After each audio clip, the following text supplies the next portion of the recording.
A warm welcome to everybody here, dear ladies and gentlemen, dear colleagues, dear students. It's my very pleasure to introduce you to our today's keynote speaker, Jill RUBERY.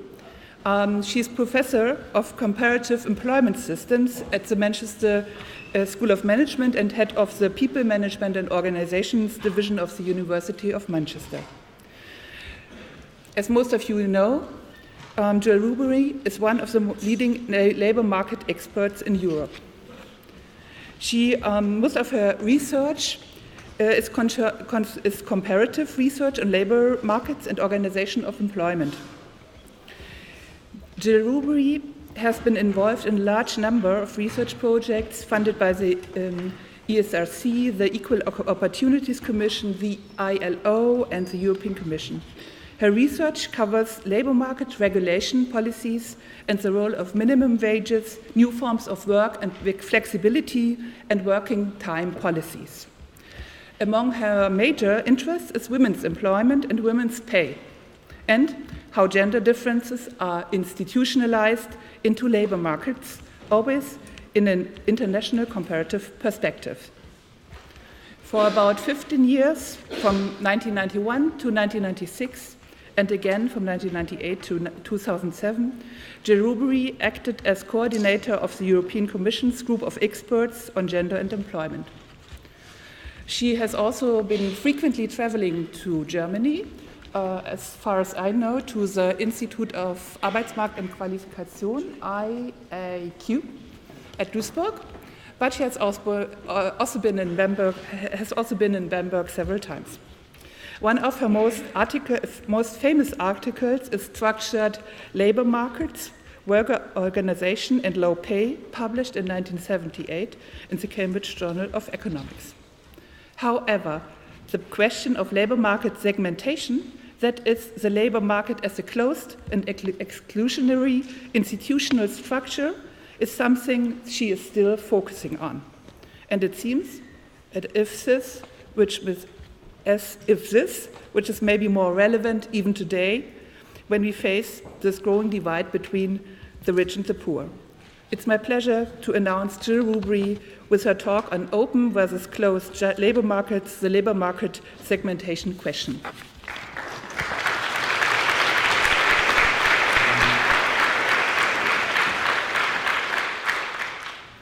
Thank you very much. Thank you very much to the organizers for inviting me here. When I saw the title of your conference about closed and open labor market or societies, I felt it was essential that I should return to the segmentation question. This is, as Bettina has already outlined, this is where my research started in this Cambridge Journal of Economics paper, which I published in 1978 and is still my most highly cited paper. So obviously life has been going down ever since, but I will return to this question. And what I want to do today is to outline the differences, first of all, between the approach taken to segmentation in the 1970s, both in the US and Europe, with the development today of what I've called here new insider, outsider, and dualism debates.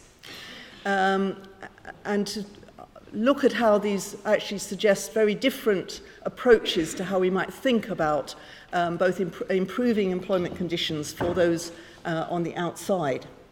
So I look at that first and then consider the consequences and shortcomings of these new segmentation and insider versus outsider debates before coming to the heart of my talk, which is what should we do about all the problems of outsiders, those who are excluded in the labour market. And what I want to do is look at various debates about reforming regulation, first of all by providing a very brief discussion of one of the main alternatives, which is the basic income approach promoted by Guy Standing and others, arguing that social protection can be a substitute, if you like, for employment regulation. But then I will spend more time on an approach I've been developing which looks at the multifaceted nature of employment regulation, the multi-dimensional objectives of employment regulation, arguing that actually we cannot substitute employment regulation by one simple basic income approach, and that instead we need to have a multi-pronged and multifaceted approach to re-regulating employment, and that involves recognizing that we are in a different world with different structures of labor supply, but also, more importantly perhaps, that we still need to regulate employers and not give in to the tendency for people to suggest that employers are now so powerful that we have to abandon employment regulation. So that's the structure of my talk today. Those of you who might be interested to take it further, I have an ILO, International Labour Organization, working paper on re-regulating labour markets for re-regulating for inclusive labour markets, which you can find on the web, and this draws on that to some extent. Okay, so this is quite a lot of discussion of different theoretical approaches, and what I will be arguing is, in some sense, both quite abstract in many respects, because I want to talk in general terms, not about one particular country. And actually, I'm fully aware that when you talk about regulation of employment and social protection, you have to get into the details of a specific country. But because I'm actually been doing this in the context of the ILO, and now I'm coming from the UK and talking in Germany, I'm obviously talking at a higher level of abstraction. But I have been working recently on Germany as well as other countries in a project on reducing precarious work through social dialogue, so I'll draw on that to some extent. But at the same time, I also want to stress that I am aware that it might appear rather utopian to actually be talking about re-regulating for inclusive labour markets in a context when we're going in the opposite direction. But I don't want to apologise for being utopian. I don't think it's appropriate to give up on employment regulation simply because employers have been finding ways round existing employment regulation. I think we do have to continue with the struggle to maintain employment regulation. So that's just a little bit of background to what the talk's going to be dealing with. So first of all, let me talk about segmentation debates in the 1970s and what I thought we were contributing in the 1970s and 1980s.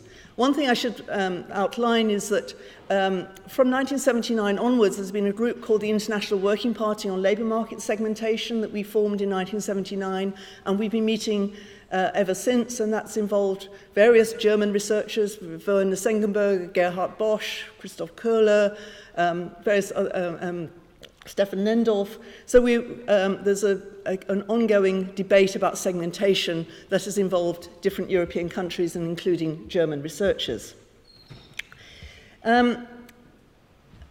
The first point that I want to make is that segmentation theory in the 1970s was actually orientated to refuting the notion that markets result in even playing fields and in equal opportunities. That's an important concept because I'll come back to what the current debates are actually suggesting. Even more important is that we focused on the role of the employer in shaping employment segmentation. Prior to these debates, there was recognition of divisions in the labour market where they were seen as arising from non-competing social groups, and the labour market was just, if you like, reflecting and reinforcing that, but not really taking an active role in creating segmentation.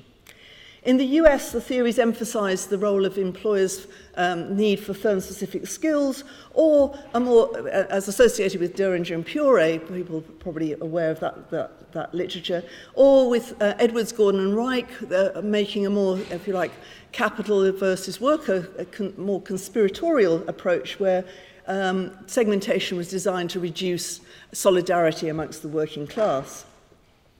I think European theories of segmentation, including the work that I was doing in 1978 and others, focus more on the way in which segmentation is part of the intercapitalist competition. Organizations make use of divisions in the labor force, but may also provide better conditions for their own workforce if it's a way of actually establishing higher productivity, higher trust relations to actually compete more effectively against other companies. Another part of the story in the 1970s was to argue that there was a need to create shelters or forms of segmentation for workers, and that trade unions were involved in creating these shelters, and that this could provide then the basis for providing wider labour standards. Again, I'll contrast this to this mainstream economics approach, which assumes that these shelters are actually a deviation from a more even and equal playing field. But using, if you like, notions like the reserve army of labour, etc., one can see that actually, unless you have some areas of protection, you may be in a very weak position to be able to generalise to wider labour standards. And also, through the International Working Party on Labour Market Segmentation, we began to really focus on institutional differences in the forms of segmentation linked to differences in institutional arrangements, in welfare and employment regimes. This links into the varieties of capitalism debate that obviously came later, but we were sort of doing this at an early stage. For example, Werner Sengenberger's work was about the role of the dual training system in shaping the forms of segmentation in Germany. And when I first met Werner in 1979, I didn't know anything about the German dual training system, and I couldn't understand this focus on skills and why this was the key factor in shaping employment divisions in Germany. So obviously I've learned a little bit since then. So I think our research within the International Working Party was very much about developing the institutional approach to segmentation and recognizing that labour markets do not provide a level playing field. But now, looking at all this debate from the perspective of 2016, we see that the term segmentation has been what I would call hijacked and co-opted by the mainstream. You can see that European commissioners are saying the labour market is segmented, this means you have to reduce employment regulation. This has been part of the Troika deals with Greece and other countries. And alongside that, if you like, use of the term segmentation from more a neoliberal or mainstream perspective, we also see more and more contributions from outside of mainstream economics, and I'll go through these in a minute, in political science, social policy, feminist theory, etc., that are actually arguing against standard forms of employment regulation and saying that we need to do more to protect and include the outsiders. Now, focusing first then on the mainstream economists' arguments, they still maintain that regulation restricts entry and worsens conditions for outsiders. And this becomes especially a problem in the recession. And this obviously links into these recommendations that those countries under the Troika, etc., and facing high levels of unemployment should reduce overprotected workers in the core, the protection for overprotected workers in the core. So they have returned to the notion that labour markets without regulation can create some kind of even playing field.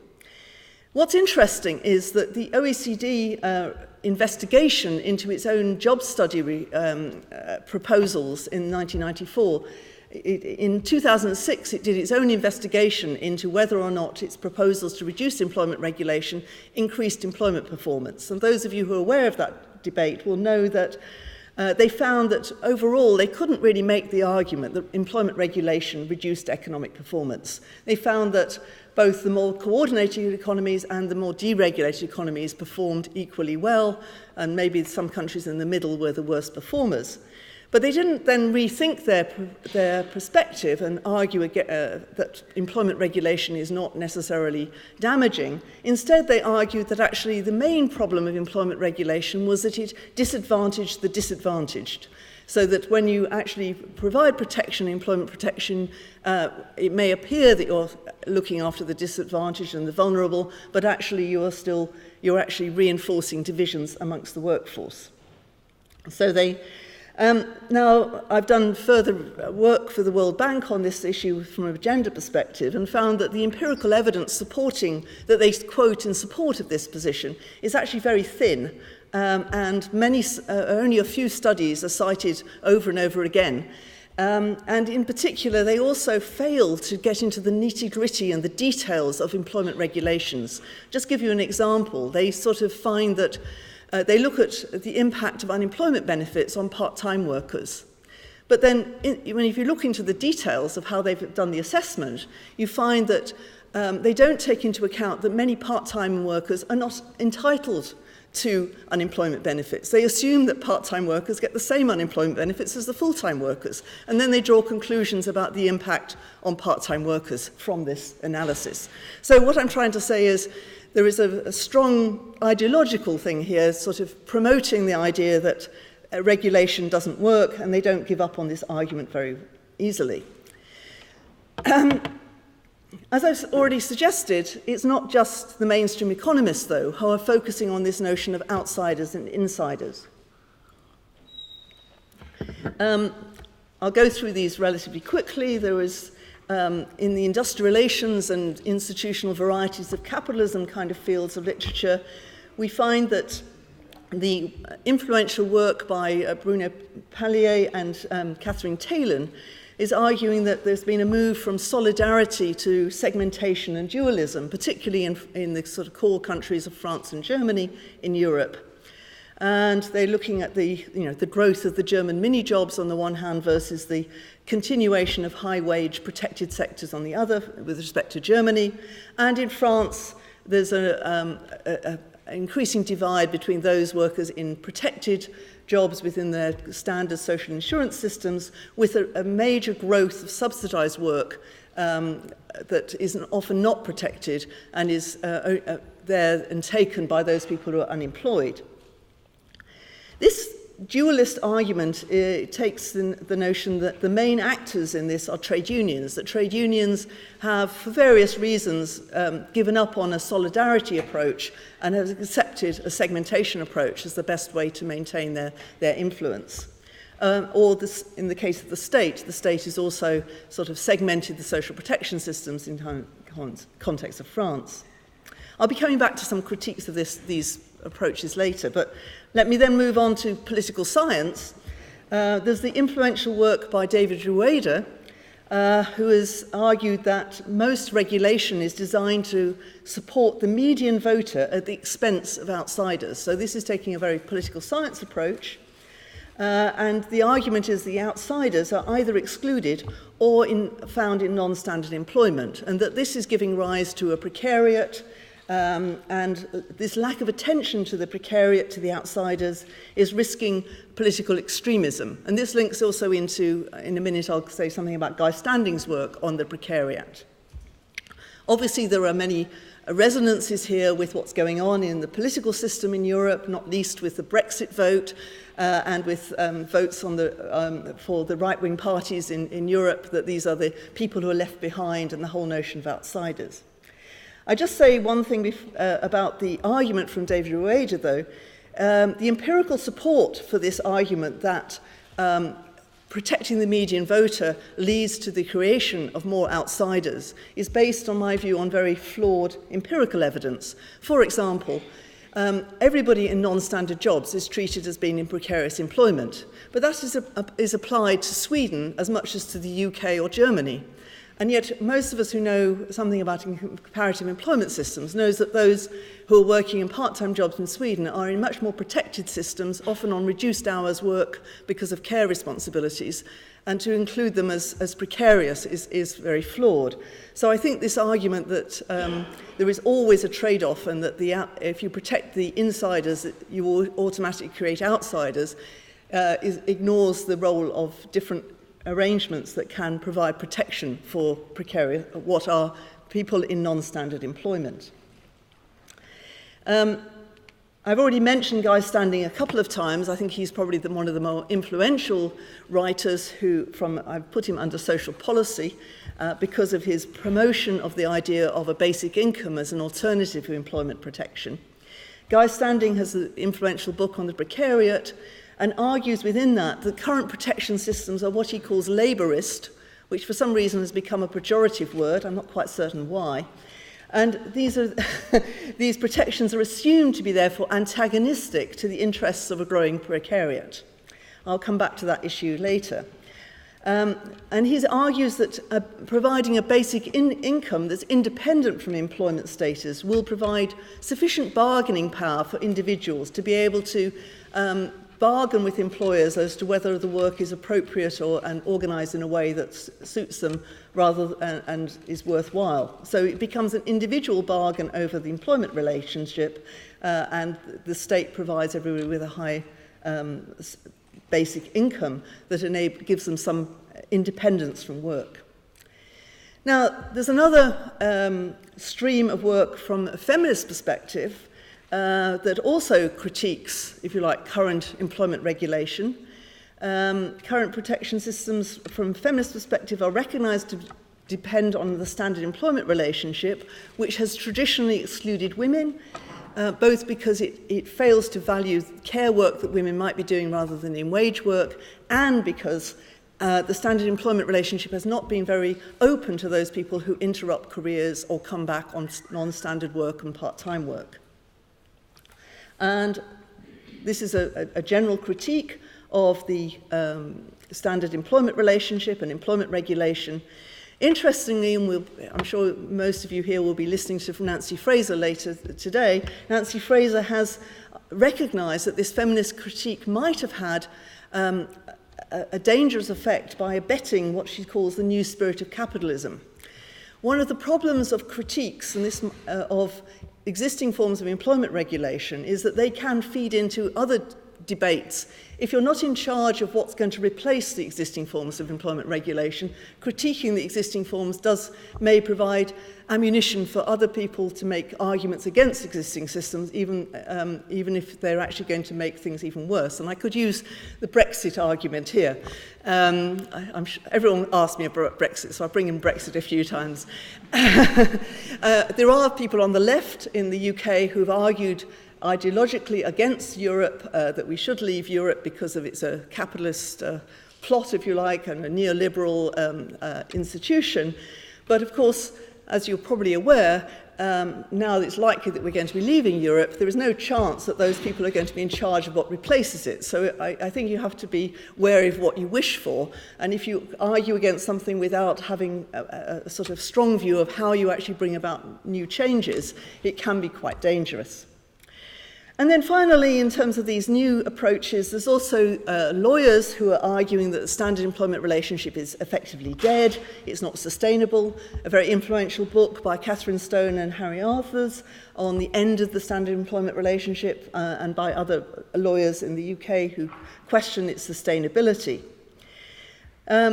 Associated with that, there are some lawyers and other social scientists who argue that this SER-centric approach actually recreates new forms of hierarchy. So you can perhaps bring some non-standard workers within your standard employment relationship, but then you create a new divide between that expanded standard employment relationship and those who are still left outside.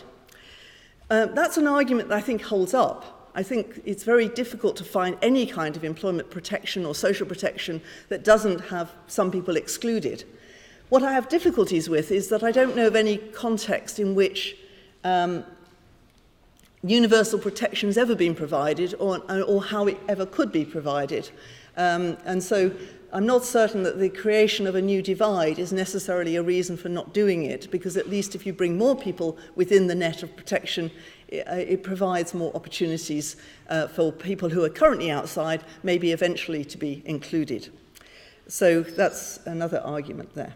Now, I'm going to sort of take those approaches and first of all talk about some problems I have with the conceptualization and empirical evidence, and then I'm going to talk more about some of the political advantages and disadvantages of this focus on outsiders, insiders. First of all, and I won't spend much time on this, it's mainstream economics. There is a problem, from my perspective, that they assume that regulations only interfere with markets rather than constitute markets. And I'm sure, speaking to a sociological society, a lot of people will recognize that that is a major problem.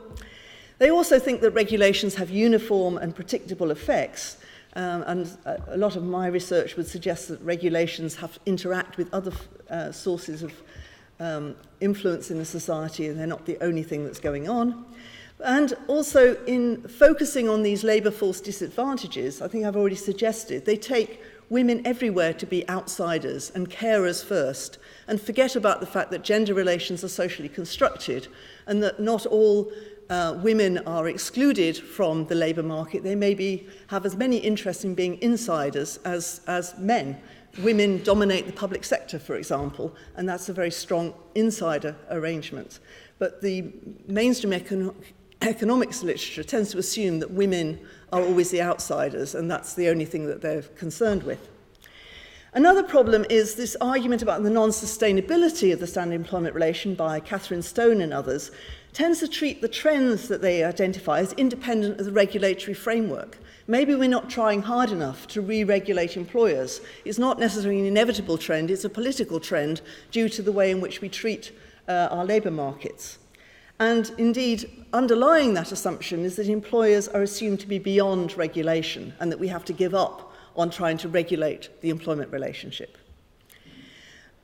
When I turn to the arguments by Pallier and Talon, they tend to assume there's been a golden age when everybody was included and there was always a solidaristic labour market. But actually, if you look in detail, the groups that are now currently treated as outsiders were often totally excluded. They were at home if they're women in the domestic sphere. They were migrants who were not included because they weren't able to access the same labour markets. So it's not clear to me that it's so much that the trade unions have given up on solidarity. There's also been major changes in global labour supply conditions and in gender relations that have actually caused new problems for segmentation, and that needs to be taken more into account. And as I've already suggested, there's an oversimplified division of interest between insiders and outsiders. The most disadvantaged I've already suggested that women may be both public sector workers, insiders, and carers, outsiders. They're not one or the other.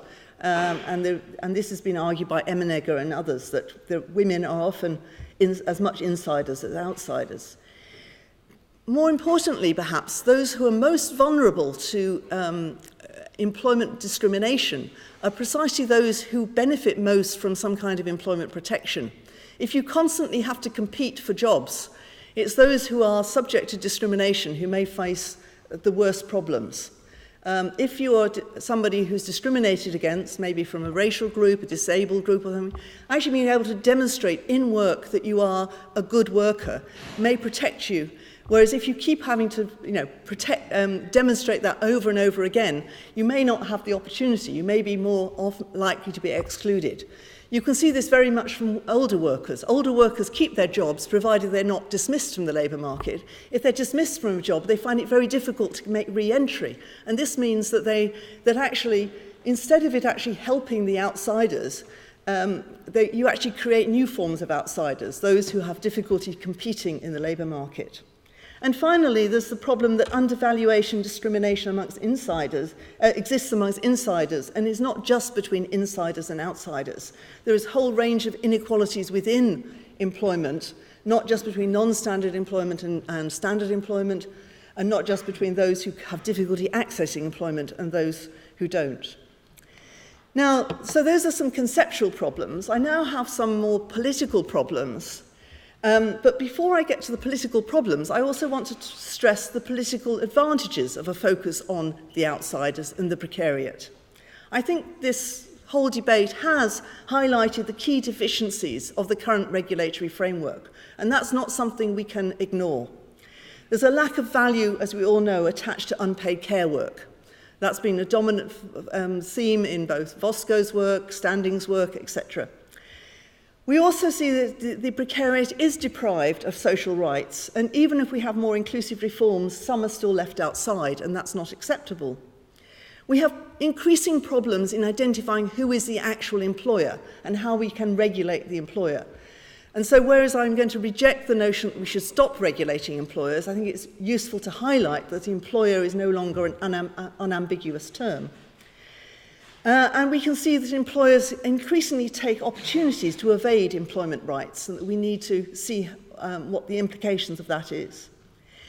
Also, it's important to recognise the increasing coercion on the precariat and indeed carers to take any form of work in some societies, particularly in the UK, but I think since the Hartz reforms also in Germany. And finally, it's also important, and I've mentioned this already, to recognise the disenfranchisement of the precariat from the political system. So all of those are very valuable issues that have been identified and we need to do something about. But just very quickly, I've already hinted at this, there's also the negative or dangerous political elements. It does feed a deregulation fever. By criticising existing regulations and you're not in charge of how you re-regulate, then it may have some problems. It also attributes inequalities to the insiders rather than to capital or to the state. And it tends not to recognise the changing composition of the labour supply that has a major role in this increasing dualisation or segmentation. I think it also legitimises equality through levelling down. We've seen this particularly under austerity in the public sector, that public sector workers are too high paid because other people are very low paid. That's certainly in the UK. I know it's slightly different in Germany because public sector workers are not particularly high paid in Germany relative to private sector. But where public sector workers are high paid, it's often said that they're too high paid because the private sector is paying less. But that doesn't mean that they're too high paid. And it also misinterprets the interests of outsiders, I've already suggested, and effectively gives up on reshaping employers' employment practices. It suggests that employers are beyond regulation, I've suggested. And as I was saying, I will go into in a little bit more detail shortly, social protection and basic income solutions perhaps placed, what I've said, too much faith in a benign and all-powerful state. I think in the context of post-austerity policies, we can see in many parts of Europe how easy it is for the state to roll back on progressive social protection. And for me, that is a reason why we cannot necessarily look to a benign state to provide the alternative to employment regulation. So before I get into the reforms that I'd like to see, let me talk about some lessons that I've taken from my own work on segmentation theory, gender analysis, and institutional and legal theory. I think segmentation theory, as I said earlier on, in the 1970s did focus on the employer's central role in shaping employment. And we need to make certain we can regulate employers, even if they are hidden and disguised behind different systems. And they're important because inequality and segmentation in employment and pay systems is not just between outsiders and insiders, they shape the whole system of employment. We also have to recognise that outsiders are created by employers' hiring policies.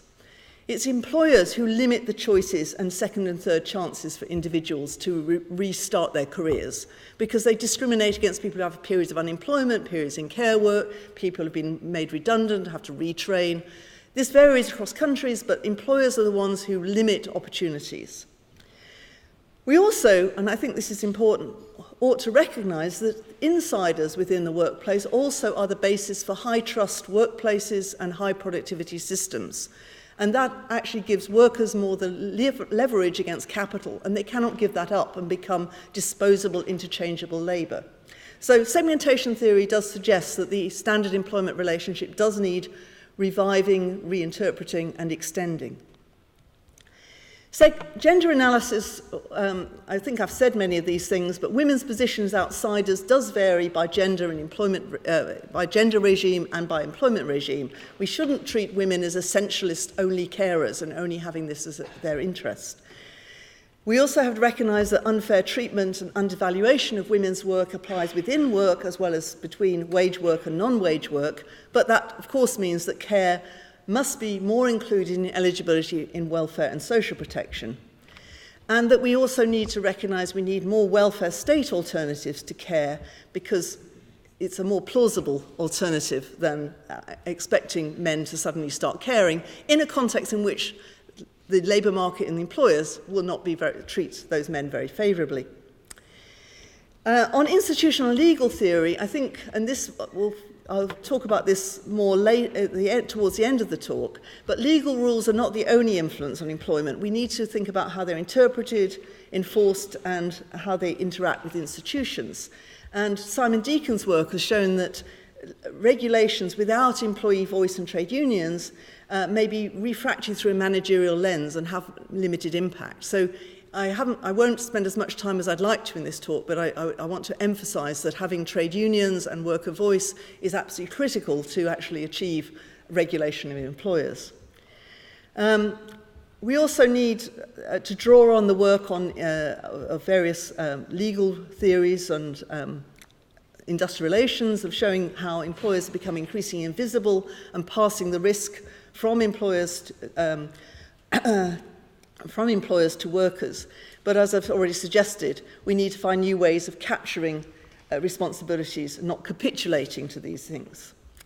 So, moving on to the reform agenda, I just want to first of all to say a few words about basic income. I think there's much current interest in basic income, and what I want to argue is that there is a place for non-employment conditional social protection.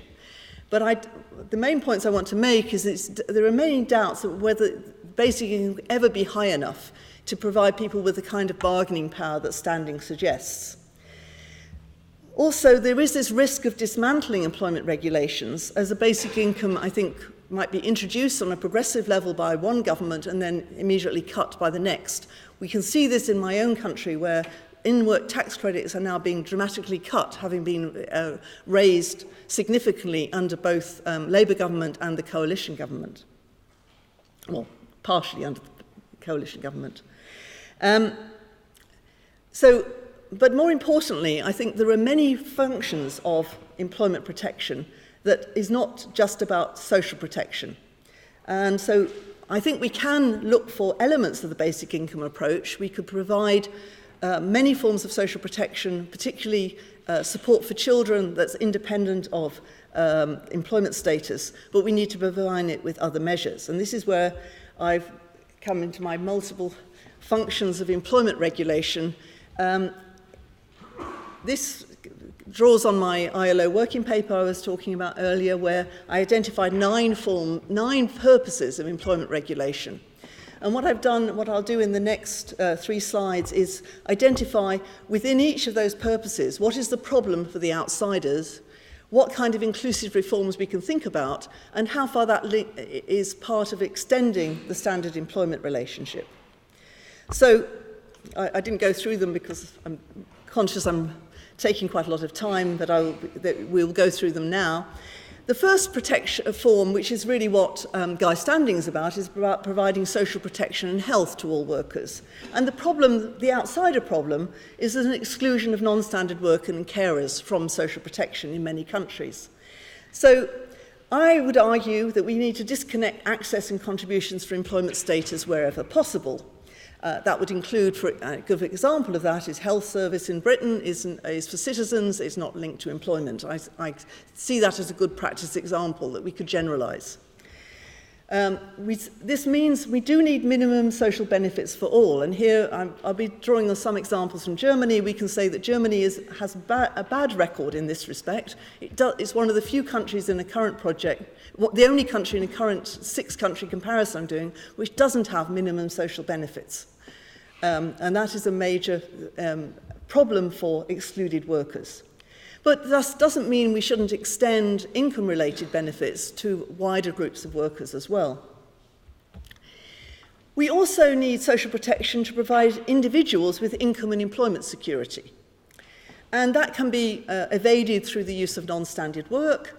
And in order to do that, we need high minimum wage floors, which also apply to subcontractors. And here you have a good example from Germany. You have a new national minimum wage system where the client is responsible to make certain that minimum wage is paid through the supply chain.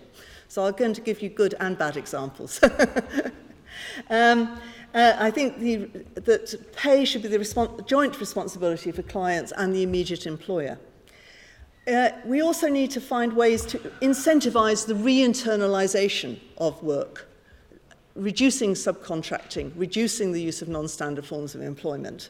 And that means harmonising the protection for different forms of employment and harmonising the costs of different employment forms. And again, I know from a study I did in public sector in Germany, included Germany, there is evidence of re-internalisation where there is less economic advantage from subcontracting.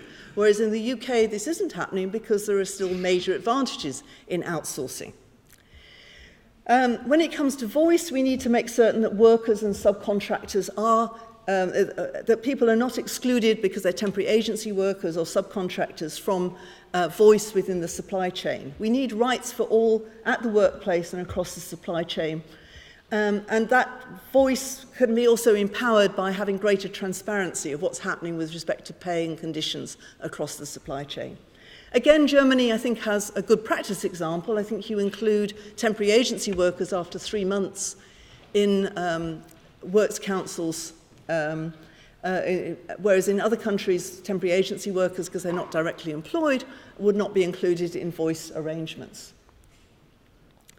Under fair conditions, we also need employment regulation to establish fair conditions of employment. I think that's clearly the case, and many people in these precariat and non-standard work face lower employment conditions. Again, we need higher minimum floors that are applied across the supply chain, and we need to make certain that dependent self-employed also have certain rights and due process rights. Again, I don't think Germany scores very highly on its rights for the self-employed, and they're not included in compulsory social protection, etc. Not all of them. So we need to extended rights to assist the inclusion, and I would say we need to think more radically about new rights to regular working time. I know that this is you have some rights for on-demand workers, but don't have them in the UK.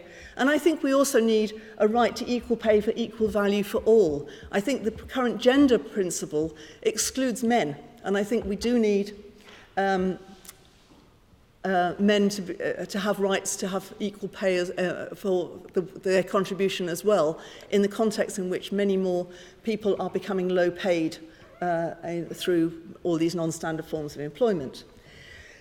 We need to do something about equality of opportunity through employment regulation. The point about employment regulation is to give people access to employment, but at the moment there's a problem of limited access for carers, for disadvantaged groups, and for those pursuing interrupted careers.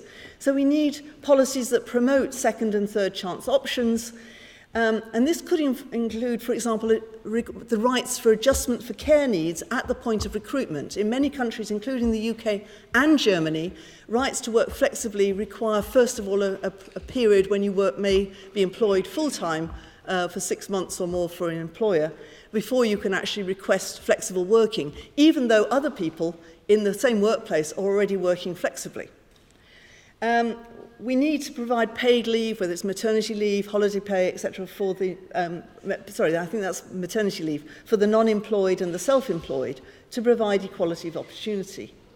We need to recognise employers are gatekeepers and reinforce and extend their requirements not to discriminate at the point of hiring and to adjust to the needs of carers, disabled and older workers. To be quick, I may say, on the human rights side, I think it's very important that those who are out of work and carers and precariat and disabled are under less pressure to take any work that's going, that there should be rights, they should have human rights as well as people in work. So that's I'll leave you to read that. I just wanted to say more about the stable economy and the productive economy, because this is a key characteristic of the German model. Under the stable economy, we know from the experience during the financial crisis that the work-sharing system did modify the impact on the overall economy. And I think we have to remember that employment regulation has these counter-cyclical effects. But there is much scope for work sharing amongst the non-standard workers, not just for the core workers. So there's things that can be done to include those who are excluded while still retaining those benefits. And likewise, we know that Germany benefits from a productive economy and high levels of investment in training, but there are things that can be done to extend investment and training to those who are in non-standard forms of precarious employment. In France, for example, those who are on non-standard forms of employment, the training levy is 1.3% for employers and only 1% for the standard employers. So we could actually try to improve training for the non-standard employees by different forms of regulation. So what I'm trying to say here is that there are these different objectives and there are different problems, and we need to actually drill down and find ways of resolving these issues. What I've done here, and I won't go through this in detail, is also then to turn it around and say there are things you can do on social policy. As Guy Standing was suggesting, separate health and core social protection employment status, extend state support for carers, support children independently of employment, reduce coercion to work, and etc. But you need to combine that with reinforcing employer responsibilities. And I won't go through those, they reflect some of the things I've already said. I'd like to just say something more on the third side, which is the bit that I didn't have time to discuss. And that, obviously, we can't just think about the state employment regulation and assume that everything will work well. We need ways in which workers and citizens can try and reinforce those rights. So we need more rights for transparency in recruitment and pay so that individuals know how the labour market is working and they can use that to reinforce that. We need more worker voice within the supply chain. Maybe we need more things like individual training accounts to make them more appealing to employers. We could increase the levy for non-standard forms of employment, or we could attach a training account to every individual so that people can be hired and the training is paid for. We need to obviously promote collective regulation and, very importantly, extend rights to employment access so that employers are required to adjust to individuals' needs rather than individuals always having to adjust to the market. Now, this is highly utopian, I know, but what I'm trying to argue is the problems of exclusion should not lead to these arguments that we should, what I call, throwing the baby out with the bathwater.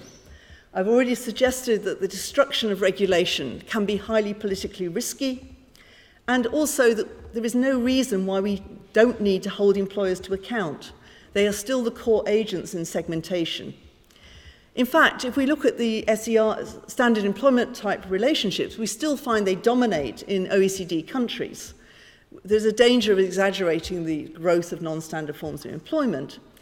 That's not true in the developing world, but I would also argue that unless we can find ways to extend the SER type employment within developing world, the growth that we've seen in the South and the improvements in developing and emerging economies may be stalled because it's hard to see how you develop the capacity for individuals to develop their lives, their consumption, their ability to plan their work, develop skills, unless we have some kind of standard employment relationship. So I would say that the standard employment type relationship is still necessary for productive workplaces. It's not outdated, it's not outmoded. Nevertheless, we need to recognise the multiple functions of employment regulation, and I think there's much more we can do to disconnect individual rights and protection from employment status where that's feasible than we currently do. And that particularly applies, I think, in my own country, but also in Germany. But we should do this in a context where we extend and protect, yes, standard employment relationship linked rights wherever possible. So my proposal is we have action on three fronts. Social policy, yes, we need more social rights that are not dependent on employment. But we also need more employer responsibility, and we need more individual rights and collective action that can kind of make certain that those employers live up to those responsibilities. Obviously, we should aim, and this is very relevant in the German context, to have some kind of self-sustaining institutional checks and balances so that this system is not entirely dependent on the state and the employer, but that through collective regulation and collective bargaining and works councils and other systems, these things can be regulated and promoted. Because I think it's unwise to rely only on state-based minimum floors, which is all that we have in my own country, and protection in periods of recession and austerity, which is a lesson that we've learnt with all the cutbacks in social protection systems. Thank you.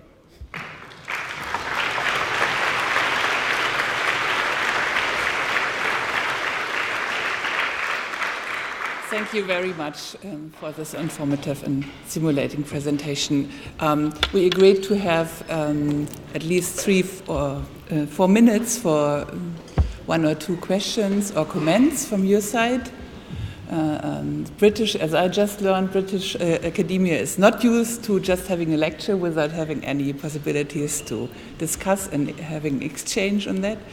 Is there any question or comment? Yes?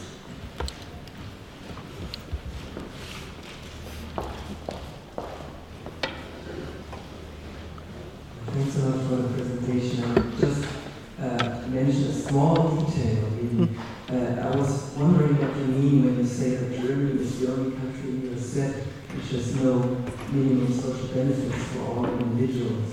Are you thinking of the second book of the social code, colloquially House 4? I don't know, it regulates that, or it stipulates that every needy household has the right to minimum social protection.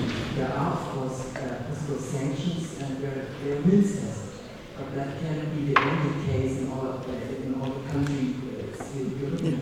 Yeah. I was referring to individuals, not household-based minimum benefits. So there's no, as far as I understand it, no minimum pension, right, for example, for an individual, no minimum unemployment benefit. For example, in the UK, many part-time workers will be excluded from unemployment benefit because they don't reach the thresholds to make contributions, as in the mini-jobs in Germany. But once they meet those, if they work more than sort of 15, 20 hours a week and are paying contributions, they will then receive the same minimum benefit, which is actually the same as a full-time worker. Whereas in Germany, I think it's always linked to earnings, so you only get a percentage of your earnings. So, and the countries I was referring to is the UK, France, Slovenia, Denmark, Germany, and Spain. All other 5 countries have a minimum benefit that individuals are entitled to. I wasn't referring to the household means-tested benefits. But it's particularly important in terms of things like pension rights, that there isn't a minimum pension for an individual. So that's what I'm aware that you have social means-tested social assistance at that level. But I think for the point of view of non-standard employment, it's very important that people have minimum benefits as well, because the point is that people aren't stably always in households. They over their life course, they may vary, and if they don't have those rights, then their actual if they're living on their own when they end up in pension, they're very disadvantaged.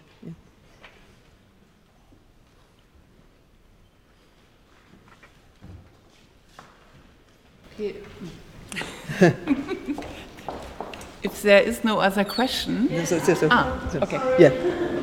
Thank you for your presentation. My question relates to this disconnection of individual rights and protection from employment status on one hand, and the extension of SER. Don't you think that there's a tension in relation to regulation aspects? So you're saying that we can't extend the SER and also have the individual rights or the social protection? Sorry, I wasn't quite...